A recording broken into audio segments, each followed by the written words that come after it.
Olá, oitavo ano.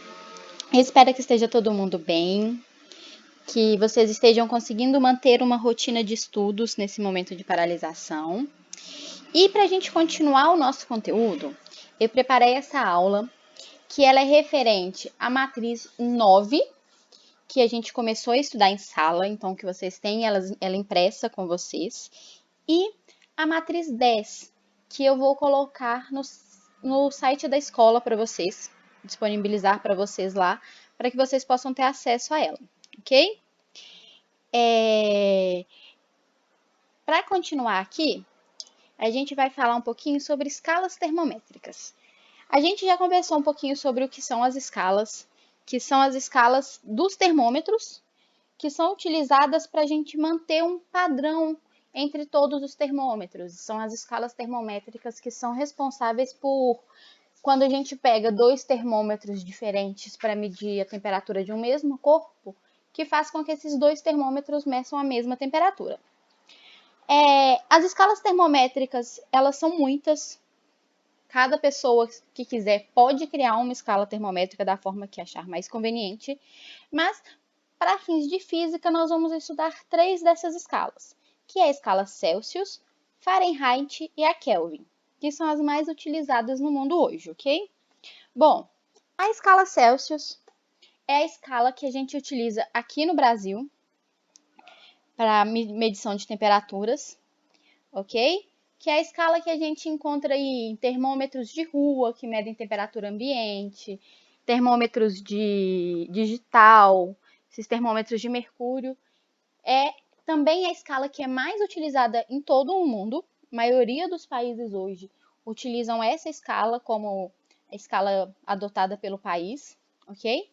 E essa escala, ela foi feita com 2 pontos de referência, que são o 0 graus centígrados, que ele é atribuído para a temperatura de fusão do gelo, certo? Aquela temperatura em que a água vira gelo e o gelo vira água. Então, esse é o 0 graus centígrados. Para a temperatura de 100 graus centígrados, foi escolhido a temperatura de ebulição da água. Então, tem uma figura aqui para vocês verem. Temperatura de fusão e de ebulição. Essas temperaturas são tomadas como referência, porque durante esse processo de mudança de fase, quando a gente viu, quando a água está passando do estado líquido para o sólido, e depois, quando a água passa do líquido para o gasoso, essas duas transformações elas acontecem com temperatura constante. Então, por isso que foi escolhida essas duas referências para a gente poder fazer a graduação do termômetro em escala Celsius. E aí, para completar a definição dessa escala, a gente divide esse intervalo de 0 a 100 em 100 partes iguais. E aí, com isso, a gente tem que cada divisão corresponde a 1 grau centígrado. Ok? A próxima escala é a escala que a gente chama de escala Fahrenheit. A escala Fahrenheit, ela é usada em alguns poucos países de língua inglesa, como os Estados Unidos, ok? Muito pouco utilizada, só alguns 3 ou 4 países ainda utilizam essa escala. A escala foi desenvolvida por um físico chamado Gabriel Fahrenheit no ano de 1724. Para a escala Fahrenheit, os pontos de referência que o Gabriel Fahrenheit escolheu foi que o ponto de fusão da água corresponderia a 32 graus Fahrenheit e o ponto de ebulição da água 212 graus Fahrenheit, ok? E esse intervalo ele foi dividido em 180 partes e cada uma dessas partes corresponde a 1 grau Fahrenheit, ok? E por último, a gente vai ver a escala Kelvin. A escala Kelvin foi criada pelo Lord Kelvin quando ele estava estudando o comportamento de substâncias quando elas ficam a uma temperatura muito baixa. Nos estudos dele, ele chegou à conclusão de que a menor temperatura que um corpo poderia atingir seria de menos 273,15 graus centígrados. E aí, foi a partir dessa temperatura que ele criou a escala Kelvin. a escala Kelvin pega essa temperatura de menos 273,15 graus centígrados e usa essa temperatura como o zero da escala Kelvin. É por isso que essa escala ela é chamada de escala absoluta, porque ela é criada tendo como base essa temperatura mínima que é chamada de zero absoluto, ok? E aí, os pontos de referência para essa temperatura é que a água congela a 273 Kelvin, que a água ferve a 373 Kelvin, ok? Para essa escala, a gente não utiliza aquela nomenclatura que a gente utiliza tanto em Celsius como em Fahrenheit, que é falar que a temperatura é de tantos graus Fahrenheit ou tantos graus Celsius, ok? Justamente por ela ser uma escala absoluta e não uma escala de comparação.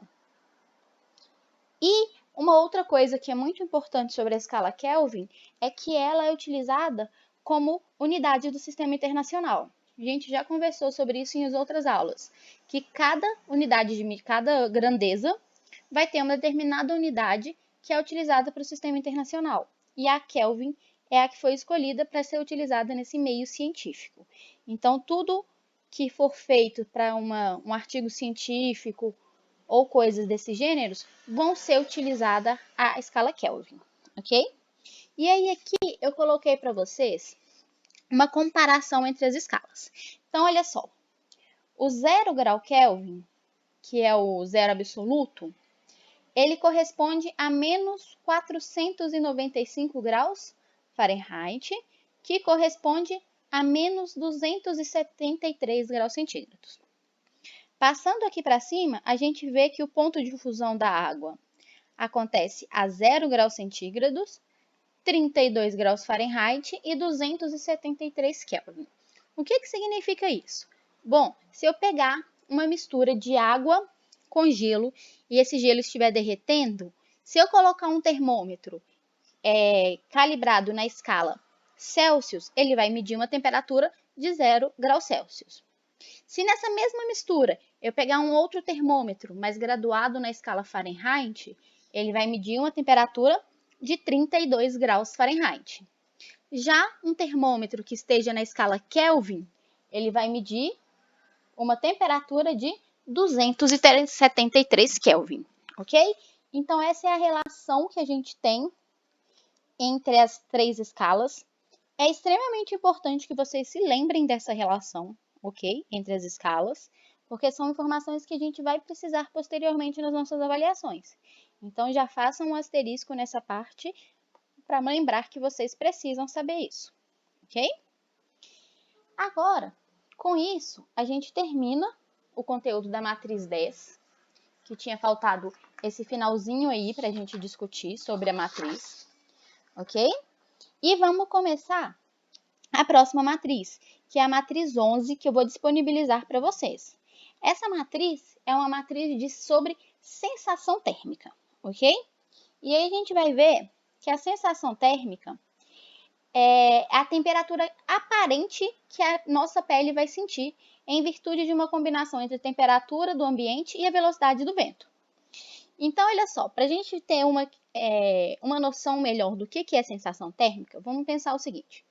O corpo humano, ele tem uma temperatura média ali de uns 37 graus centígrados, ok? Então, vamos pensar o seguinte, se eu coloco a minha mão numa água fria, de aproximadamente 10 graus centígrados, o que vai acontecer? A minha mão está a uma temperatura maior do que a água. E com isso, o calor ele vai passar da minha mão para a água fria, o que faz com que eu tenha uma sensação de frio na minha mão. Ok?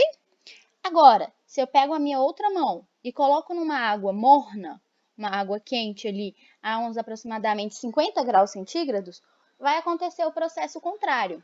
Como a água é quem está numa temperatura maior do que a minha mão, o calor ele vai fluir da água para a minha mão.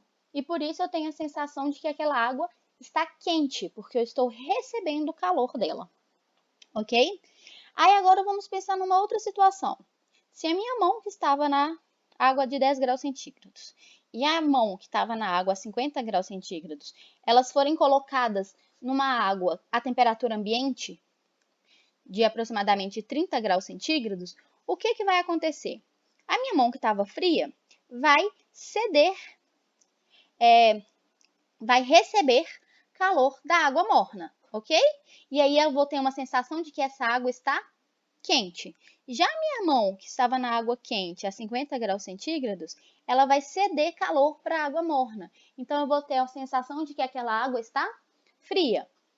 Então, a sensação térmica, ela pode me dar uma noção, talvez, da temperatura, mas eu não consigo medir com certeza qual é a temperatura só utilizando o tato como base, ok? Então, quando a gente fala de sensação térmica, a gente fala de uma percepção individual. Por exemplo, um outro exemplo que a gente tem sobre sensação térmica é quando a gente sai do banho ou de uma piscina com a pele molhada. Quando isso acontece, a gente tem uma sensação de frio. Por que isso acontece? Porque aquela água que está ali na nossa pele, ela vai sofrer o processo de evaporação. E para que essa água evapore, ela retira calor da nossa pele. E aí isso faz com que a gente tenha uma sensação de frio. Ok? Mas a sensação térmica também é uma questão um pouco complicada, porque, por exemplo, para uma pessoa, uma sala com ar-condicionado pode estar numa temperatura agradável. Já uma outra pessoa que esteja naquela mesma sala pode sentir frio, mesmo na mesma temperatura, na mesma sala. E a gente passa por esse processo direto nas nossas aulas mesmo. Várias vezes, algumas pessoas estão morrendo de calor e querem o ventilador ligado durante a aula inteira. Outras pessoas estão com frio e querem que desligue o ventilador. Isso acontece justamente por causa dessa percepção individual que a gente tem aí da sensação de calor e frio, ok? Essa questão de sensação térmica, ela se tornou muito popular na Segunda Guerra Mundial, quando os Estados Unidos tentaram invadir a Rússia e foram derrotados justamente pelo inverno muito rigoroso. E aí, o exército que criou essa questão da avaliação de sensação térmica, que a sensação térmica que a gente usa no dia a dia vai depender da temperatura medida com um termômetro, da umidade do ar e da velocidade do vento. Então, às vezes, a gente tem aqui, olha só, nesse exemplo, uma temperatura de 7 graus centígrados, mas uma sensação térmica de menos 3 graus centígrados, porque depende de vários fatores, além da sensação térmica. Quando está ventando muito, a sensação térmica diminui, fazendo com que a gente sinta mais frio, ok? Então, tudo isso influencia nisso daí, no que a gente vai sentir do ambiente. Para a gente terminar, a gente vai ver o conceito de equilíbrio térmico. O equilíbrio térmico é uma coisa muito simples, que a gente vai falar que dois corpos estão em equilíbrio térmico quando eles atingirem uma mesma temperatura. A gente já viu que quando a gente tem um corpo com uma temperatura maior e um outro com uma temperatura menor, a gente tem um fluxo de calor que vai sempre passar do corpo com maior temperatura para o corpo de menor temperatura, certo? Isso acontece justamente porque os corpos estão com temperaturas diferentes. E aí, quando essa temperatura dos dois se igualar, esse fluxo de calor de um corpo para o outro, ele para, e aí a gente tem o que a gente chama de equilíbrio térmico, que os dois corpos atingem uma mesma temperatura. Ok? E aí, essa troca de calor entre dois corpos, ela pode acontecer de três formas: por condução, convecção ou irradiação. A gente vai estudar um pouco melhor cada um desses processos, ok? Mais para frente. E aí, olha só um exemplo para a gente terminar, que é quando a gente mistura café com leite. Então, vamos pensar o seguinte: vamos supor que a gente tinha café a 50 graus centígrados e leite a 20 graus centígrados. Quando eu misturo essas duas substâncias, o calor do café ele vai passar para o leite, porque o café está a uma temperatura maior, então a gente tem um fluxo de calor saindo do café e indo para o leite, ok? Que é o que está acontecendo aqui, ó. Um corpo a 50 graus centígrados, ele transfere calor para o corpo a 20 graus centígrados.